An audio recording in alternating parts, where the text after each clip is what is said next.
Olá, aqui é o professor Juliano Dalpupo em nossa terceira videoaula da disciplina Teoria e Metodologia do Voleibol. O tema de hoje da aula é sobre processos didático-metodológicos para o ensino do voleibol. Essa temática é muito importante para todo treinador, professor que vai trabalhar com o ensino do esporte, mais especificamente a gente vai tratar o ensino do voleibol. Dentro do processo de ensino-aprendizagem, um dos primeiros aspectos que devemos considerar é a identificação de elementos que compõem esse processo. O primeiro deles é identificar o que ensinar, o conteúdo a ser ensinado, a estrutura substantiva dentro do esporte, bem como identificar a estrutura temporal, ou seja, quais são as faixas etárias, quais são os níveis envolvidos nesse processo de ensino-aprendizagem. E, por fim, os métodos de treinamento, como ensinar. Então, começando a falar sobre a estrutura substantiva, quais os elementos a serem ensinados, treinados dentro do voleibol? Então, podemos elencar aqui alguns tópicos. Por exemplo, a compreensão do jogo, a tática do jogo, é um elemento central a ser contemplado. As habilidades motoras de jogo, que seriam os fundamentos técnicos. A condição orgânica, a condição física, o treinamento físico. E, por fim, elementos psicossociais cognitivos. Então, esses seriam os elementos principais, a estrutura substantiva do treinamento. Esse é o ponto de partida sempre que iremos iniciar uma organização de um processo de ensino-aprendizagem. O que ensinar? Quais são os elementos? Sem identificação correta disso, nós com certeza não conseguimos chegar nos nossos objetivos de aprendizagem que virão pela frente. O segundo elemento, que é a estrutura temporal, qual a idade, qual que é a fase de treinamento esportivo, ou o nível que se encontram os praticantes? Eu posso pensar em separar em grupos de crianças, os adultos, em iniciantes, em nível intermediário, nível avançado. Por que é importante a identificação? Porque nós vamos ver agora pela frente que, de acordo com a idade, mais principalmente com o nível de desenvolvimento que se encontra o praticante, nós teremos objetivos específicos de aprendizagem, bem como possivelmente métodos específicos para cada um desses níveis. Então é muito importante a identificação dessa estrutura temporal. Alguma literatura pode nos ajudar a identificar essas fases. Então, existe um livro clássico de Greco e Benda que fala da iniciação esportiva universal, que ele separa em 7 níveis de desenvolvimento esportivo, entre os quais ele coloca objetivos específicos de aprendizagem. Ele separa por idade, por faixas etárias, mas a gente sabe que as idades elas não são a idade não é o melhor elemento para identificar uma fase, mas é apenas uma referência. Então ele coloca, por exemplo, que existe uma fase de iniciação universal, pode ser geral e específica, e depois vem uma fase de orientação para o esporte, direção, até chegar na especialização esportiva e ensino para o alto nível. Então, cada uma dessas fases é importante que a gente conheça o objetivo de ensino de cada uma delas. Isso aqui é uma proposta de divisão para todos os esportes em geral.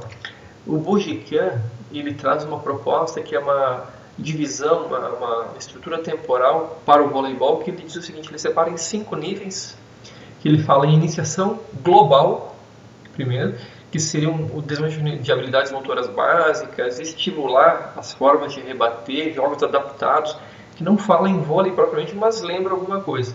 Aí depois viria a iniciação específica do voleibol dos 10 aos 12 anos, que ainda seriam jogos adaptados sobre a rede, o estímulo nas tarefas de rebater mais específicas. Aí então viria a fase de aprendizagem no voleibol, especificamente a partir de mais ou menos 12, 13 anos até por volta dos 15 anos, onde eu faço agora então uma aprendizagem mais específica das habilidades do voleibol, uma evolução na forma de jogar, um entendimento tático mais aprofundado. Então somente isso a partir dos 12 anos mais ou menos. Por fim, a partir dos 15, 16 anos, viria o aperfeiçoamento no voleibol.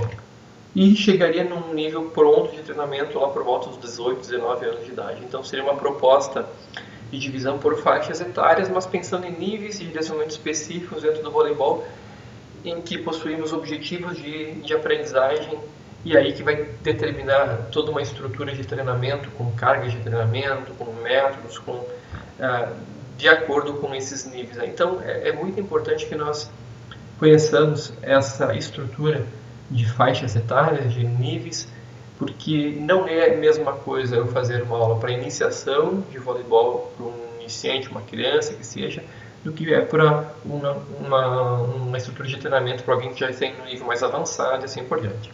Okay? O Bojiquian também ele separa aqui por grupos, digamos assim, de fundamentos técnicos, um grupo mais iniciante, mais depois intermediário e mais avançado, que ele fala, por exemplo, num primeiro momento, no iniciante, eu trataria com posição básica, movimentação, toque, manchete, saque por baixo. Depois, no nível intermediário, eu colocaria mais elementos, como saque por cima, cortado, bloqueio.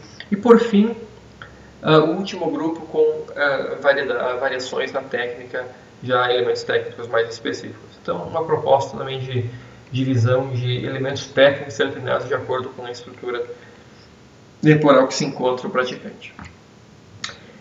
Terceiro elemento, como treinar. Aí vamos falar dos métodos, que é a parte principal da nossa aula aqui.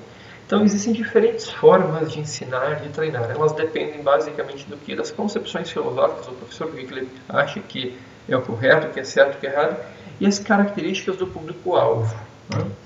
Bom, porém, a literatura coloca que existem princípios básicos dentro do processo de ensino-aprendizagem.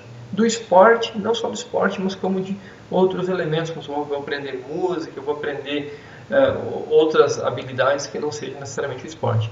Necessita, por exemplo, haver uma progressão, um aumento gradativo de complexidade de carga. Sem progressão, eu não consigo ter uma melhora.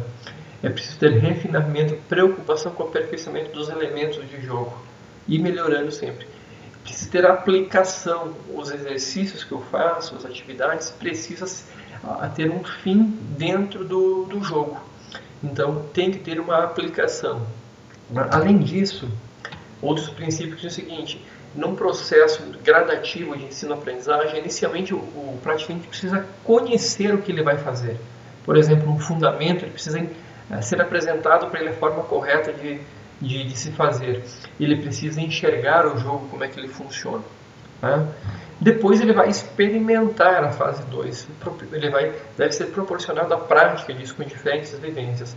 Para só assim ele começar a repetir com orientações, com correções, ter fixação e diversificação e aplicação do movimento. Então existe um aprendizagem gradativo, que ele enxerga inicialmente, ele experimenta de uma maneira global, para depois ele começar a repetir de forma mais sistemática, com correções, com orientações. Não vai começar logo de cara, na iniciação, fazer repetições, correções, orientações, sem ele conhecer, sem ele entender, sem ele experimentar de uma forma global antes. Tá? Então, esses princípios básicos falam bastante nessa progressão desses princípios. Ele é uma progressão que está na forma de uma escada que mostra mesmo um avanço. Começa então com aquisição, noções básicas, depois ele tem a fixação e a diversificação desses fundamentos, desse entendimento de jogo, para então fazer uma aplicação e aí até chegar, por exemplo, a nível de jogo de competição. Eu trabalho dentro de uma forma mais específica até chegar numa forma mais global, que seria a capacidade de jogo. Então essa palavra aqui é bem importante, que o que determina o desempenho de um praticante, que ele joga bem, ele joga mal, ele joga melhor do que em determinado momento, é a sua capacidade de jogo. A capacidade de jogo é determinada por uma série de elementos técnico-táticos, físicos e psíquicos. Então, no final, eu vou dizer que ele tem uma boa capacidade de jogo a partir dessa progressão que ele faz dentro de um treinamento. Essa progressão eu posso pensar até dentro de um treinamento, de uma sessão, bem como ao longo de uma temporada, de um ano, de um período de treinamento, de aulas. Além disso, os princípios de progressão, dentro do processo de ensino-aprendizagem, eles falam algumas coisas importantes também. Dizem o seguinte, que todos os exercícios devem respeitar algumas passagens graduais, do mais fácil para o mais difícil. Sempre começar com o mais fácil. Do mais simples para o mais complexo, do que é conhecido para eles para o desconhecido. Começar com pouco para depois colocar muito.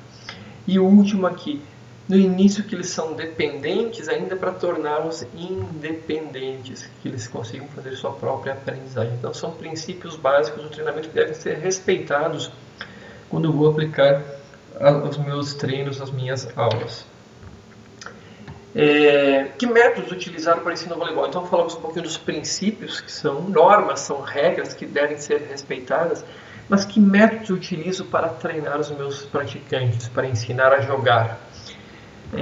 Então, falando em ensinar a jogar, a gente sabe que precisa ensinar os elementos técnicos, táticos, o treinamento físico, o treinamento dos elementos psicossociais. Como é que eu faço isso? De maneira geral, dentro do processo de ensino-aprendizagem, nós podemos dizer que existem métodos parciais e métodos globais de ensino do esporte. Essa nomenclatura, ela está relacionada ao quê? Quando a gente fala em ensino de métodos parciais, é que são métodos fragmentados ou analíticos, centrados mais nas técnicas. Então, parcial é algo que ele é analítico, ele é fragmentado, algo do total. Eu pego uma parte e ensino, outra parte e ensino, então eu pego pequenas partes e vou treinando. Né? Esse tipo de metodologia, normalmente a gente fala que é centrado nas técnicas, que eu utilizo sim. Eu pego um elemento de jogo, recepção, manchete, toque. Eu utilizo sessões específicas para treinar elementos específicos que aparecem no jogo. Por outro lado, os métodos globais, eles, como o próprio nome indica, eles não fragmentam, eles centram nos jogos de maneira geral o aprendizado, sem separar em elementos. Então, os elementos do voleibol, os elementos técnicos, táticos, eles são sempre treinados dentro de jogos. Nunca é fragmentado em exercícios parciais. Esses jogos podem ser jogos formais, como grandes jogos, ou podem ser jogos reduzidos. Tá? Então, esse método global tem sido mais aceito digamos assim, tempos mais contemporâneos do ensino do esporte do que os métodos parciais. A aprendizagem pelo jogo, ela tem como característica principal, por exemplo, uma aprendizagem situacional. O que é isso? É aprender do próprio jogo, dentro das circunstâncias que são impostas dentro do jogo. Propiciar a aprendizagem da técnica, como por exemplo técnica dos exercícios de manchete, de toque, de ataque, e evidenciada junto com os elementos da tática, ou seja, junto com o jogo. Então, as principais vantagens desse modelo de ensino a partir dos métodos globais facilita a tomada de decisão. Se eu vou, por exemplo, fazer uma aula de manchete de maneira parcial analítica, normalmente eu coloco exercícios que não estão contextualizados dentro do jogo. Esse exercício ele pode ter como limitação a dificuldade de, no momento do jogo, entender como fazer ou tomar a decisão. Ao contrário do método global, se eu colocar uma atividade que tem como finalidade o ensino da manchete, mas dentro de um jogo, já fica mais claro como ele é aplicado, de que forma então a tomada de decisão fica mais fácil se eu ensinar pelo jogo, utilizar as estratégias de jogo. Esse tipo de metodologia é bem importante para a iniciação, que dá esse entendimento do jogo desde a iniciação. E bem importante, possibilita prazer. Então, utilizar a aprendizagem pelo jogo sempre é mais prazerosa do que fazer pelo método analítico. Porque todo mundo gosta de jogar, tem mais motivação, tem mais prazer. Então, esse tipo de situação ele deve ser sempre evidenciado. A aprendizagem da técnica, apesar do voleibol ser um jogo bastante técnico, ele em alguns momentos pode ser evidenciado de maneira analítica, mas o que a gente recomenda de maneira geral é que não se exagere em atividades analíticas. Se preconiza sempre que na aula tenha em algum momento a aprendizagem por meio do jogo e não apenas exercícios analíticos. Esses jogos, como falado antes, eles podem ser jogos formais 6 contra 6, então eu posso, por exemplo, colocar na minha aula 6 contra 6, porém um jogo 6 contra 6, dependendo do nível de desenvolvimento, vamos pegar, por exemplo, um jogo bem de iniciantes, eu posso correr o risco de, num jogo desses, ter uma reduzida frequência de contato com a bola durante o jogo. Né? que um jogo que normalmente às vezes tem 1 ou 2 toques apenas, não tem 3 toques, então passa muito tempo sem alguns praticantes tocarem na bola. Isso não é legal para a aprendizagem. Aí ele é inadequado para a iniciação. Nesse sentido, o ideal é priorizar jogos reduzidos. Esses jogos reduzidos, por exemplo, eu posso pensar em jogo 1 contra 1, 2 contra 2, 3 contra 3, até 4 contra 4 é considerado jogos reduzidos. Esses jogos reduzidos podem ser colocados em redes adaptadas. Vai ter um material complementar em nossa página depois para falar sobre os jogos reduzidos. Cada modelo de jogo desses eu posso colocar objetivos de aprendizagem diferentes e a grande vantagem deles é que ele aumenta o número de contatos com a bola. Então, se eu jogar, por exemplo, 1 contra 1, 2 contra 2, eu vou tocar na bola quase a todo momento, né? Então, tem uma grande vantagem nesse sentido. Eu trabalho com campo e número de jogadores mais reduzidos, o que facilita o êxito, ou seja, mais fácil jogar numa quadra menor, numa rede mais baixa, e diminui a complexidade. Então, olha os elementos. Eu tenho maior número de contatos na bola, isso é importante para a aprendizagem. Eu vou fazer mais vezes atividades de uma forma menos complexa e em que eu acerto mais. Então, é o modelo mais ideal para trabalhar com ensino-aprendizagem, principalmente na iniciação.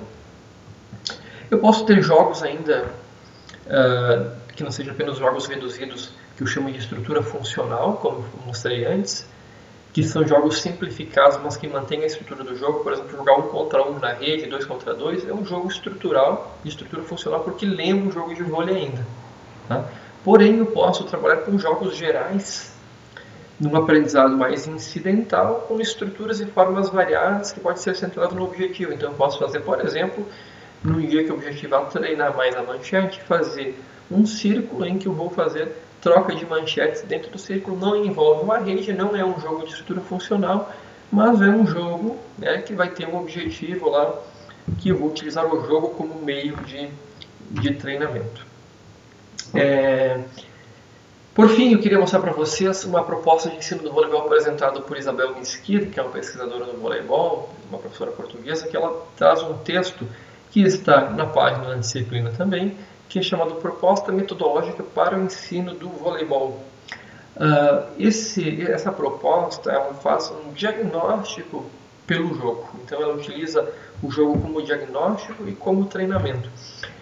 Primeiro, ela se preocupa em identificar o nível de jogo praticado. Então, se eu vou dar aula, treinamento para uma turma, inicialmente é preciso identificar que nível que eles se encontram. Como é que eu vou identificar o nível?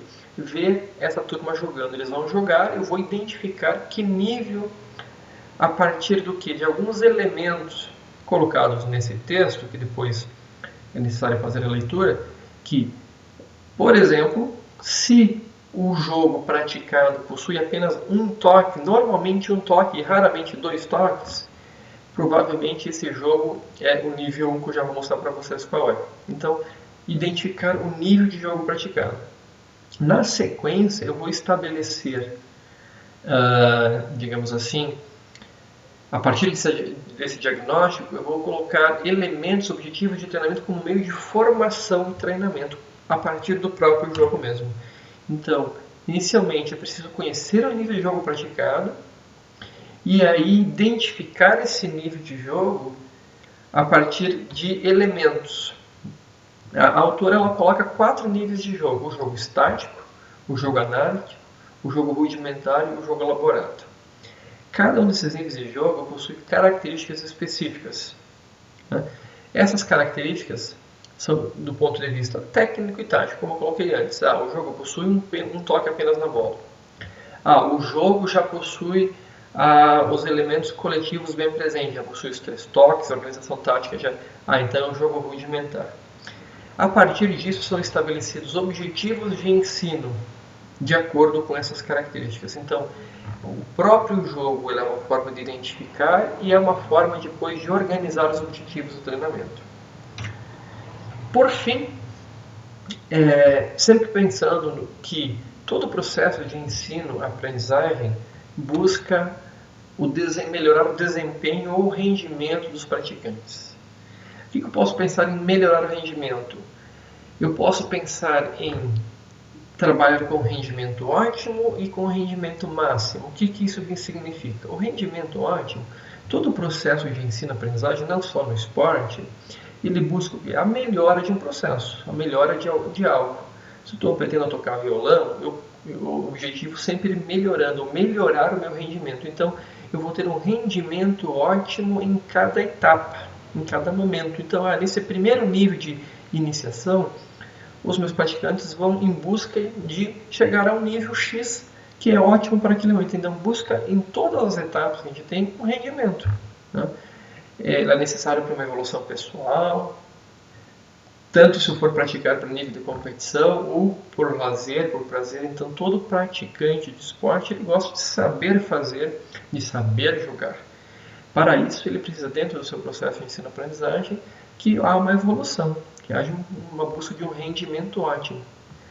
Diferente do rendimento máximo, desempenho máximo, que ele é alcançado nas últimas etapas. Então, se o praticante ele cumprir com todas as etapas de desenvolvimento e chegar lá a ser atleta nas últimas etapas, ele vai ter um alto nível de exigência, né, que ele busca daí o seu rendimento próximo do máximo e provavelmente ele consiga se cumprir todas as etapas. Então o rendimento máximo é somente alcançado ao final de um processo programado, organizado de ensino, aprendizagem, treinamento.